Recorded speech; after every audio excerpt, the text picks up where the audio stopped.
All right, folks, here we go.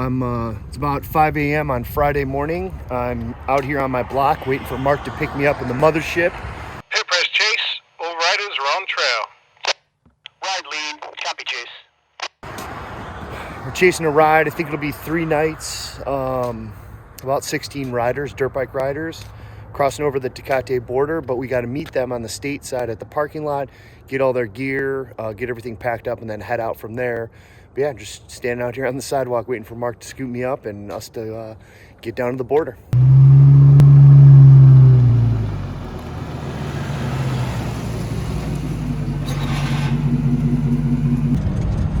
Okay, it's about 20 after 6. We're about, I think we'll arrive at the border parking lot meetup spot. I think right around 7 a.m. Again, meet up with all the rest of the riders and load up their gear, figure out the game plan, and then we kind of cross the border and go from there. All right, made it up to the parking lot. Some of the riders you can see in the background are showing up.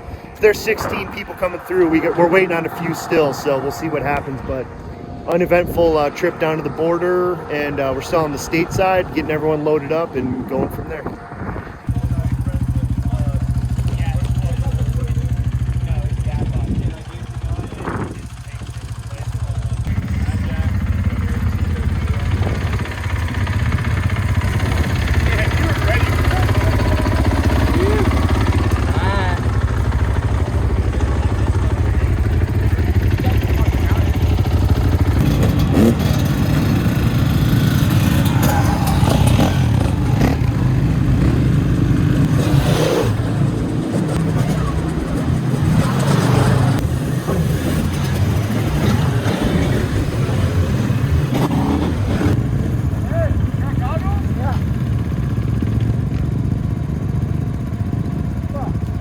Okay, we ended up having a battery issue right across the border. So the guys are switching it out, and again, it's lucky it happened now instead of halfway down the trail, so we're good.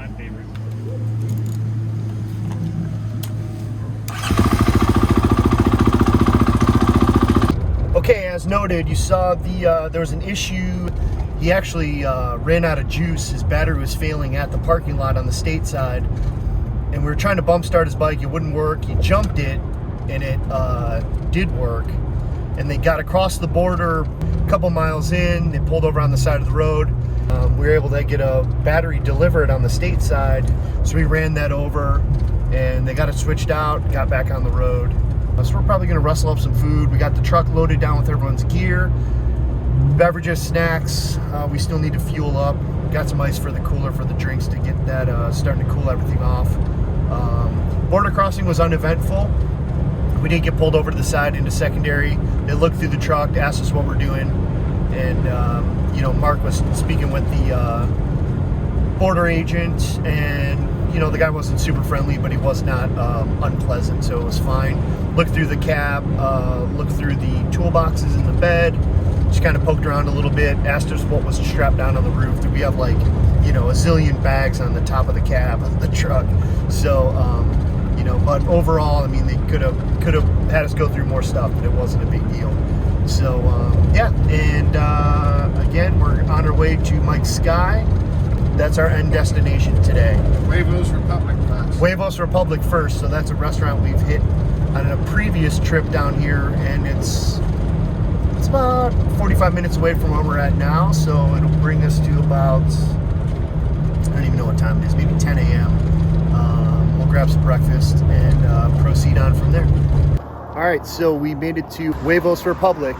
It's on Route 3. I don't know, it took us about an hour or so away from the border to get up here, and we're gonna grab some chow and proceed on. Okay, we got some grub at Huevos Republic, and got some things situated with the truck. Jack's toolbox, the one drawer came open because it didn't latch with the lid properly. So we got the box flipped around, so that's secured. Threw another strap on the bags on top of the cab, just to make sure nothing's kind of shaking around up there. And we're cutting through Ensenada now, and we're about 3 hours, you said, from Mikes Sky.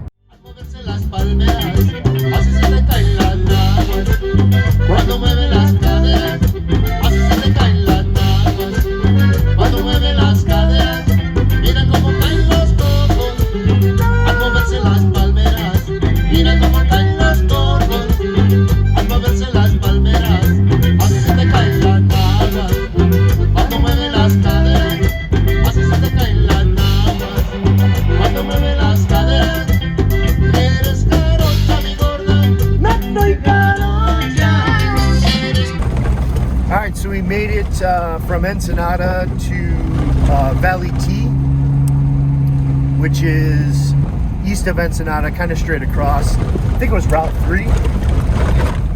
We're on the road to Mikes Sky Rancho. We're in four-wheel drive. We're totally in the middle of nowhere. There was one military checkpoint right at the road that we had to turn down.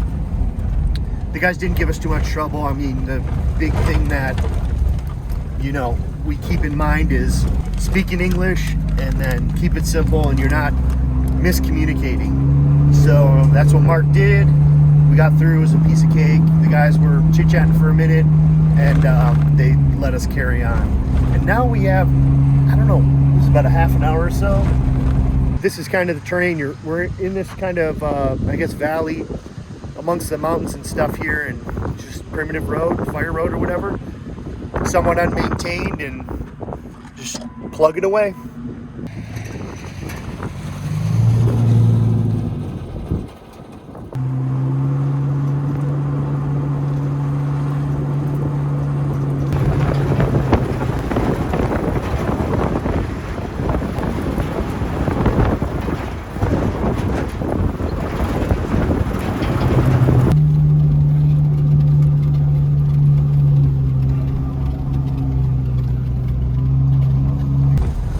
All right, folks, we've been on this road to Mikes Sky Ranch for about 40 minutes.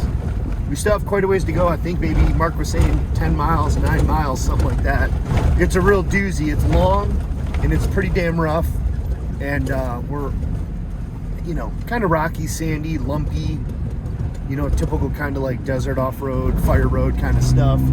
Kind of blinded by the sun because we're kind of driving into the sun at this point. But we're making it through it, and there's been a couple getting bucked around a little bit here and there, but for the most part, it's going pretty smooth. We're just trying to make it there before we run out of daylight and before the rest of the crew makes it. So we can see up on the hillside, fire damage.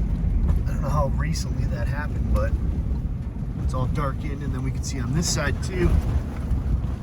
Pardon the shaking. It's all burned out.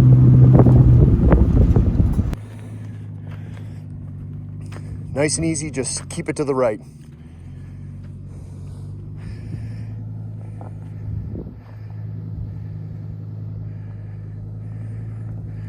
You're looking good. Keep it coming.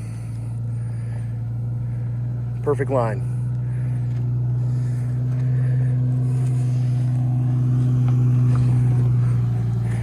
You're good. Keep it to the right.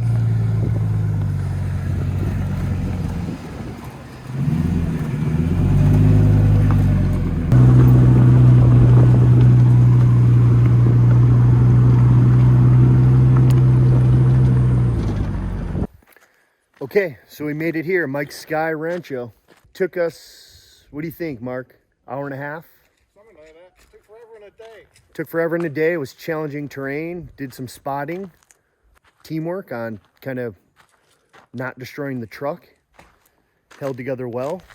Greeted by the welcoming committee, which is about 5 pedals. And waiting on the crew to get in, or get situated, and go from there. Nailer.